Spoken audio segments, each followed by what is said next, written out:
Hello बच्चों, आपका हमारे चैनल हिंदी वाणी में स्वागत है।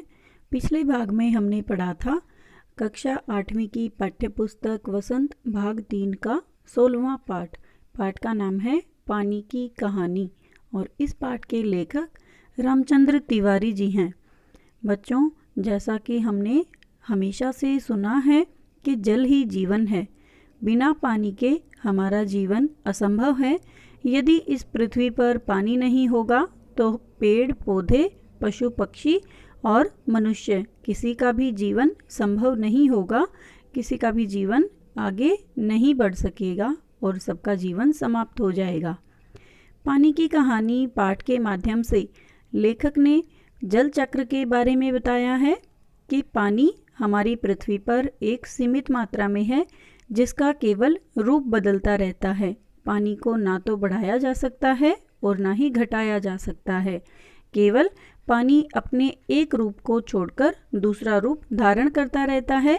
जो आज पर्वतों पर जमी हुई बर्फ है, कल वह सूरज की रोशनी के कारण पिघलकर नदियों का रूप धारण कर लेती है, और जब नदियों का जल सूरज की गर्म रोशनी से या सूरज की किरणों से वाष्पित होकर भाप ठंडी होकर बादलों का रूप धारण कर लेती है और बादल पुनः पृथ्वी पर वर्षा कर देते हैं, जो फिर से पानी बन जाता है।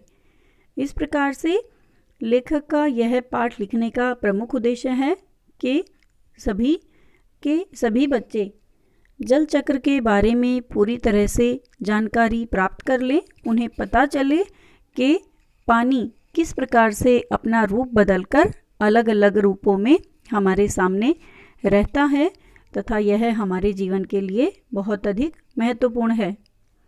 आज इस भाग में हम इस पाठ से लिए गए अभ्यास के प्रश्नोत्तर पढ़ेंगे। हमारा पहला प्रश्न है, लेखक को ओस की बूंद कहाँ मिली? उत्तर है, लेखक को बेर की झाड़ी पर ओस की बूंद मिली। हमारा दूसरा प्रश्न है, ओस की बूंद क्रोध और घृणा से क्यों कांप उठी? उत्तर है, पेड़ों की जड़ों में से निकले रोए द्वारा जल की बूंदों को बलपूर्वक धरती के भूगर्भ से खींच लाना व उसको खा जाना याद करते ही बूंद क्रोध व घृणा से कांप उठी। घृणा का अर्थ है नफरत और क्रोध का अर्थ है गुस्सा।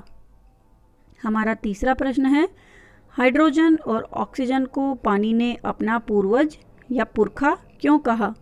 उत्तर है, जब ब्रह्मांड में पृथ्वी व उसके साथी ग्रहों का उद्भव भी नहीं हुआ था, उद्भव यानी विकास, जन्म, तब ब्रह्मांड में हाइड्रोजन व ऑक्सीजन नाम की दो गैसें सूर्यमंडल में लपटों के रूप में विद्यमान थी। ऑक्सीजन व हाइड्रोजन के बीच रासायनिक क्रिया हुई, दोनों के संयोग से पानी का जन्म हुआ, इसलिए बूंद ने इन दोनों को अपना पूर्वज कहा है। हमारा चौथा प्रश्न है, पानी की कहानी पाठ के आधार पर पानी के जन्म और जीवन यात्रा का वर्णन अपने शब्दों में कीजिए। उत्तर है, पानी का जन्म हाइड्रोजन यानी हाइड्रोजन व ओसजन यानी ऑक्सीजन के बीच रासायनिक प्रक्रिया द्वारा होता है। जब ब्रह्मांड में पृथ्वी व उसके साथी ग्रहों का उद्भव नहीं हुआ था, तब ब्रह्मांड में हाइड्रोजन व ऑक्सीजन दो गैसें सूर्यमंडल में लपटों के रूप में विद्यमान थी। किसी उल्कापिंड से सूर्य के टकराने से सूर्य के टुकड़े हो गए। उन्हीं टुकड़ों में से एक टुकड़ा पृथ्वी रूप में उत्पन्न हुआ और इसी ग्रह में ऑक्सीजन व हाइड्रोजन के बीच रासायनिक क्रिया हुई और दोनों के संयोग से पानी का जन्म हुआ।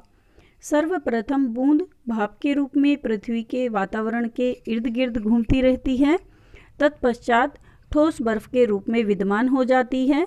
समुद्र से होती हुई वह गर्म धारा से मिलकर ठोस रूप को त्याग कर जल का रूप धारण कर लेती है। हमारा पांचवा प्रश्न है, कहानी के अंत और आरंभ के हिस्से को स्वयं पढ़कर देखिए और बताइए कि ओस की बूंद लेखक को आप बीती सुनाते हुए किसकी प्रतीक्षा कर रही थी? प्रतीक्षा यानी इंतजार। उत्तर है, कहानी के अंत और आरंभ के हिस्से को पढ़कर यह पता चलता है कि ओस की बूंद सूर्य उदय की प्रतीक्षा कर रही थी।